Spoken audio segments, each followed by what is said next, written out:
Եվս մեկ անգամ ողջունում եմ բոլորի, ես մի հանգամանքի վրա եմ ցանկանում ուշադրություն դարձնել, որը գուցեև պատահաբար վրիպել է բոլորի աչքից, այս գործող քաղաքական ռեժիմը գալով իշխանության հավաքների միջոցով կարող ենք արդեն պաշտոնապես արձանագրել, որ ամենաշատն է սահմանափակել հավաքների սահմանադրական ազատությունը։ Ընդ որում, հավաքների սահմանադրական ազատությունը ըստ էության հանդիսանում է գործիք իրավունք, որովհետև հավաքի մասնակիցը դրանով արտահայտում է իր կարծիքը, դա պարտադիր չի լինի ընդ որում քաղաքական, դա կարող է լինել սոցիալական, հասարակական, մշակութային եւ այլն։ Բայց արդեն 2020 թվականից սկսած հայտնի արտակարգ դրության ժամանակ, որը թեև չպետք է արտակարգ դրություն լիներ, հետո շտկումները կատարեցին, բայց եղան առաջին սահմանափակումները։ Հետո թարմացնելով բոլորիս հիշողությունը պետք է հիշեցնել, որ 2020 թվականի հոկտեմբերի 8-ին ռազմական դրություն հայտարարելու մասին կառավարության որոշմաններ դրվեցին սահմանափակումներ, որոնք պատերազմի նոմինալ ավարտի նոյեմբերի 9-ից 10-ից հետո դարձան քաղաքական ռեպրեսիայի գործիք քաղաքական ուժերի եւ այն անձանց համար, ովքեր մասնակցում էին հավաքների եւ կամ անգամ Facebook-ում կամ որևէ այլ սոցիալական ցանցում քննադատում էին գործող իշխանությանը, հարուցվում էին քրեական գործեր հավաքներին մասնակցելու համար կամ քննադատելու համար եւ անձին փաստորեն զրկվում էին ազատությունից կամ առնվազն ենթարկվում էին քրեական հետապնդման, իրենց կարծիքի արտահայտման ազատությունը կամ հավաքների անցկացման սահմանադրական իրավունքը իրացնելու համար։ Այդ մասով ժամանակին մարդու իրավունքների պաշտպան այն ժամանակվա պարոն Թաթոյանը դիմել էր սահմանադրական դատարան, ես, պարոն Արծվիկ Վինեսյանը, պարոն Արթուր Ղազենյանը դիմել էին վարչական դատարան, թե սահմանադրական դատարանը արձանագրեց, որ հավաքների եւ կարծիքի արտահայտման սահմանափակումը հակասահմանադրական էր, վարչական դատարանը արձանագրեց, որ դա ոչ իրավաչափ էր։ Հետո փաստորեն իշխանությունը գնաց արդեն նոր սահմանափակման, ինչպես մեր գործընկեր պարոն Հարությունյանը շատ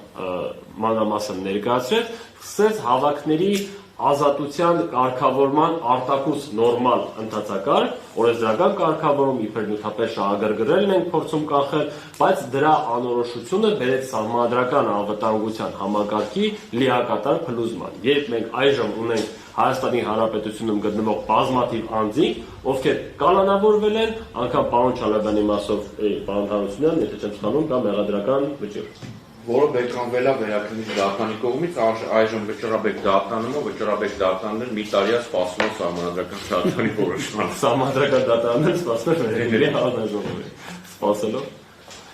Փաստորեն ինչ է ստացվում, որ այնպիսի եւ դա արձանագրվել է նաեւ Վենետիկի հանձնաժողովի կողմից, ի սկզբանե ներկայացված է եղել մեր դիմումում, եթե չեմ սխալվում, պարոն Հարությունյանի միջնորդությամբ էլ, որ տրված ձևակերպումը ոչ որոշակի է։ Տեսեք, երբ օրենսդիրը կատարում է նորմատիվ իրավական փոփոխություններ օրենքում, ապա այն պետք է լինի այնքան որոշակի, որպեսզի հասարակության ներկայացուցիչների դրա հասցեատերերի համար հստակ եւ պարզ լինի, ինչպիսի գործողություններ անելն է իրավաչափ, ինչպիսի գործողություններ անելն է արդեն ոչ իրավաչափ, իր մեջ պարունակում իրավախախտում կամ հանցագործություն։ Այս դեպքում իշխանությունը այնպիսի կարգավորում էր մտցրել, որ հավաքի կազմակերպիչը, որը ողջամտորեն պարտավոր է հոգալ հավաքի մասնակիցների կամ կարող է հոգալ հավաքի մասնակիցների կեցության ծախսերը, սննդի ծախսերը կամ այլ որոշակի ծախսեր կատարել, այդ թվում տեխնիկայի հարցեր լուծել օրինակ, դա տրված իրավակիրառ պրակտիկայում տրված մեկնաբանությամբ հավասարեցվել էր հանցագործության։ Եվ այո, թվարկված անձինք հետապնդվել են այնպիսի գործողությունների համար, որոնք ողջամտորեն տեղավորվում են հավաքի կազմակերպման իրավաչափ կոնցեպտի մեջ, օրինական կոնցեպտի մեջ եւ որևէ պարագայում չէին կարող դիտարկվել որպես իրավախախտումներ, առավել եւս հանցագործություններ։ Այսինքն սա եւս մեկ անգամ ապացուցում է եւ Վենետիկի հանձնաժողովի կողմից արդեն իսկ արձանագրված է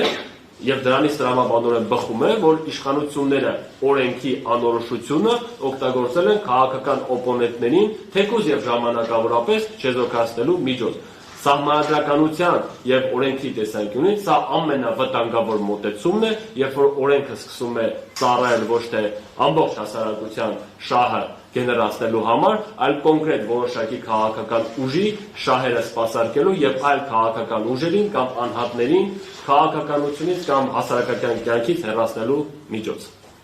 Ես շնորհակալություն, հիմա անցնենք հարցերին։ Սկսենք այս կողմից,